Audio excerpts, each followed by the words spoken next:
नमस्कार बच्चों, आज की हिंदी की कक्षा में आप सभी का स्वागत है।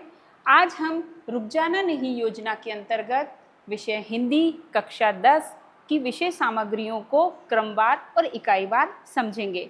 प्रश्न पत्र में कौन कौन से प्रश्न पूछे जाते हैं, किस तरह से प्रश्न पूछे जाते हैं, कितने अंक के प्रश्न पूछे जाते हैं और उनको लिखने का तरीका कैसा होता है, ये सब हम आज इस वीडियो में समझेंगे। आइए तो अब हम पहली इकाई जो कि हमारी काव्यखंड क्षितिज भाग 2 से संबंधित है उसके प्रश्नों पर चर्चा करते हैं। पहली इकाई हमारी जो रहेगी क्षितिज भाग 2 काव्यखंड की रहेगी। दूसरी इकाई हमारी रहेगी काव्यबोध की। तीसरी इकाई रहेगी क्षितिज भाग 2 के गद्य खंड से संबंधित।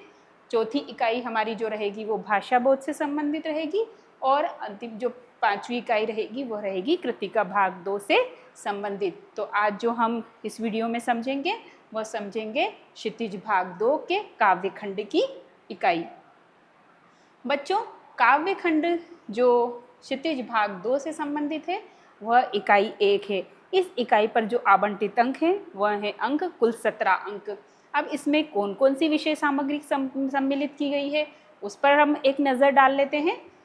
पद्य साहित्य का इतिहास एवं काल विभाजन। क्षितिज भाग 2 के काव्यखंड की जो विषय वस्तु रहेगी उसमें पद्य साहित्य का इतिहास संबंधित है। इसमें हमें पद्य साहित्य के इतिहास से संबंधित प्रश्न पूछे जाएंगे। रीतिकाल, आधुनिक काल में प्रयोगवाद, नई कविता और प्रगतिवाद, इन तीनों को समाहित किया गया है। इसके पश्चात हम कवि परिचय देखेंगे। कवि परिचय के बाद भावार्थ को हम देखेंगे। भावार्थ में संदर्भ, प्रसंग, भावार्थ और उसका काव्य सौंदर्य, इन सभी चीज़ों को हम कवर करते हुए चलेंगे। इसके बाद रहेंगे सौंदर्य बोध तथा भाव एवं विषय वस्तु पर आधारित प्रश्न। ये प्रश्न हमारे काव्यखंड की जो इकाई है, ये काव्यखंड की जो कविताएं हैं उनके से संबंधित प्रश्न रहेंगे। उनको हमें कविताओं का भावार्थ समझते हुए उन प्रश्नों के उत्तर लिखने रहेंगे। इकाई पर जैसा कि मैं आपको बता चुकी हूँ, इकाई पर आवंटित अंक हैं कुल 17 अंक। इसमें वस्तुनिष्ठ प्रश्न के पश्चात 2 अंक के प्रश्न और उसके पश्चात 3 अंक के प्रश्न हमारे प्रश्न पत्र में सम्मिलित रहेंगे। वस्तुनिष्ठ प्रश्नों की श्रृंखला में सही विकल्प वाले प्रश्न, रिक्त स्थान वाले प्रश्न और सत्य असत्य वाले प्रश्न रहेंगे। सही जोड़ियाँ रहेंगी और एक वाक्य में उत्तर रहेंगे।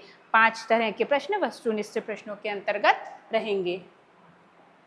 आइए सबसे पहले जो हमारी इकाई 1 है, काव्यखंड है, उसमें पद्य साहित्य का इतिहास, उससे संबंधित कौन कौन से प्रश्न बन सकते हैं और किस प्रकार के प्रश्न बनते हैं वह हम उसका उदाहरण सहित समझते हैं।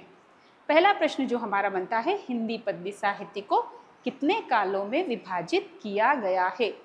इन कालखंडों की समय सीमा भी बताइए। अब समय सीमा 2 प्रकार से पूछ सकते हैं, या तो सन के आधार पर भी पूछा जा सकता है और संवत के आधार पर भी पूछा जा सकता है। यदि आपको सन या संवत प्रश्न पत्र में नहीं पूछा जा सकता है, सिर्फ समय सीमा पूछी जाएगी, तो आपको संवत या सन में दोनों में लिख सकते हैं।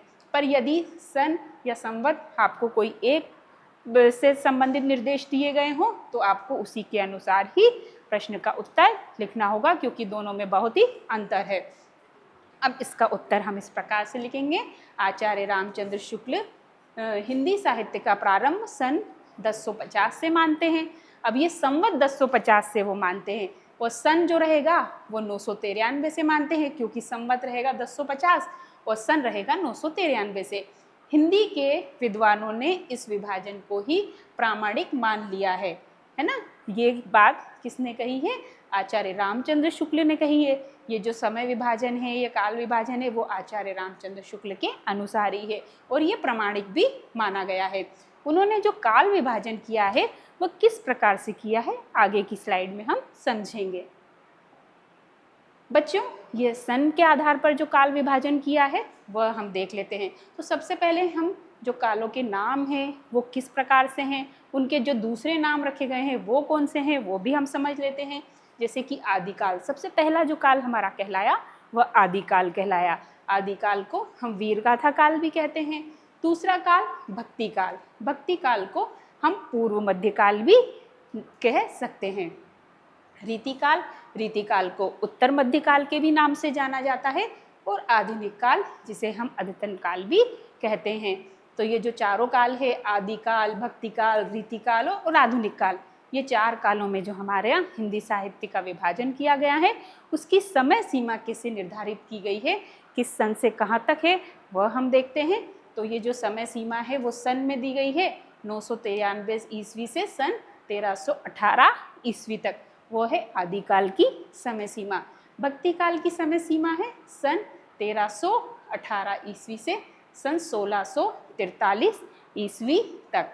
रीतिकाल की समय सीमा है सन 1643 ईस्वी से सन 1843 ईस्वी तक। और आधुनिक काल की जो समय सीमा है बच्चों, वह सन के आधार पर है सन 1843 ईस्वी से निरंतर, मतलब अब तक चली आ रही है। अब आगे बढ़ते हैं। अब हम जो समय सीमा देखेंगे वह देखेंगे संवत्कर असंवत के आधार पर। रीतिकाल जो नाम है हमारे कालों के वो वैसे ही के वैसे ही रहेंगे, जैसे कि आदिकाल, भक्तिकाल, रीतिकाल और आधुनिक काल। उसकी समय सीमा यहाँ पे परिवर्तित हो जाएगी, वह संवत के आधार पर हो जाएगी। आदिकाल की जो समय सीमा है वो संवत के आधार पर है 1050 से 1375 तक। भक्तिकाल की जो समय सीमा निर्धारित की गई है वह है संवत 1375 से 1700 संवत तक। रीतिकाल की समय सीमा उसका निर्धारण है संवत 1700 से 1900 तक।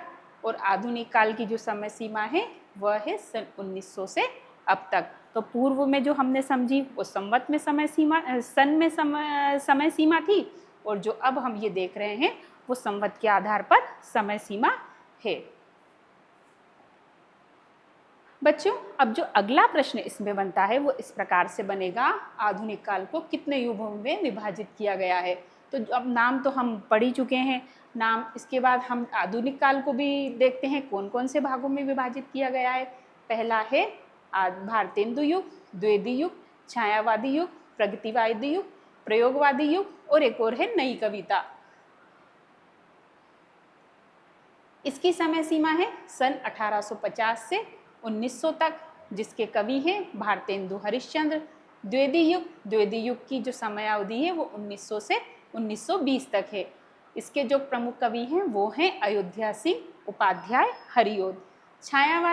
छायावाद की जो समय सीमा है वो सन है 1920 से 1936 तक, जिसके प्रवर्तक, छायावादी युग के प्रवर्तक कहे जाते हैं जयशंकर प्रसाद जी। प्रगतिवादी युग की समय सीमा सन 1936 से 1943 तक है। इसके कवि रामधारी सिंह दिनकर हैं।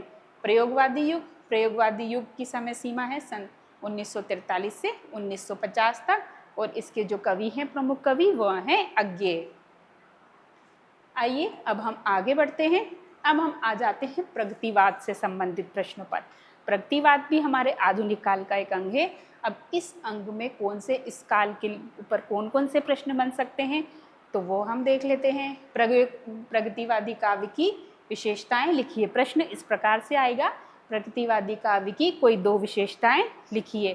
तो यदि जब प्रगतिवादी काव्य की कोई दो विशेषताएं आती है या विशेषताओं के स्थान पर प्रवृत्तियां भी पूछा जा सकता है, तो आपको बिल्कुल भी कंफ्यूज नहीं होना है, और विशेषताएं और प्रवृत्तियों पर आप यही उत्तर पुस्तिका में लिख करके आएंगे। तो हम यहाँ पे हम देखते हैं प्रगतिवादी काव्य की विशेषताओं को। निम्नलिखित विशेषताएं हैं। यदि आपका 2 अंक का प्रश्न पूछा जाता है तो आपको कोई 2 विशेषताएं लिखते हुए या कोई 2 प्रवृत्तियां लिखते हुए इनका संक्षिप्त रूप में विस्तार करना है। शोषितों से सहानुभूति। प्रगतिवादी काव्य की जो पहली विशेषता है वह है शोषितों से सहानुभूति। दूसरी विशेषता है आर्थिक व सामाजिक समानता पर बल। तीसरी विशेषता है नारी शोषण के प्रति मुक्ति की आवाज़। चौथी विशेषता जो है वह है ईश्वर के प्रति अनास्था। पांचवी विशेषता जिसमें है सामाजिक यथार्थ का चित्रण। अगली विशेषता है प्रतीकों का प्रयोग, और भाग्यवाद की अपेक्षा कर्मवाद की श्रेष्ठता पर बल। तो ये जो 7 विशेषताएं इसमें दी गई है, आप जब प्रश्न पत्र हल करें तो फिर उस समय जो आपको जल्दी से याद आ जाए और आप जल्दी से जो लिख पाएँ वह विशेषताएं आप अपनी उत्तर पुस्तिका में लिख सकते हैं। कोई भी 2 विशेषताएं आपको लिखनी रहेगी। अगला प्रश्न, 4 प्रगतिवादी कवि और उनकी एक-एक रचना का नाम लिखिए। या कोई 2 कवियों के नाम भी पूछ सकते हैं और उनकी रचना का नाम पूछ सकते हैं। यहाँ पर आपको 4 प्रगतिवादी कवि और उनकी रचनाओं के नाम बताए गए हैं ताकि आप आसानी से याद कर सकें। प्रयोगवादी काव्य की विशेषताएं और प्रवृत्तियां के बाद हम आ जाते हैं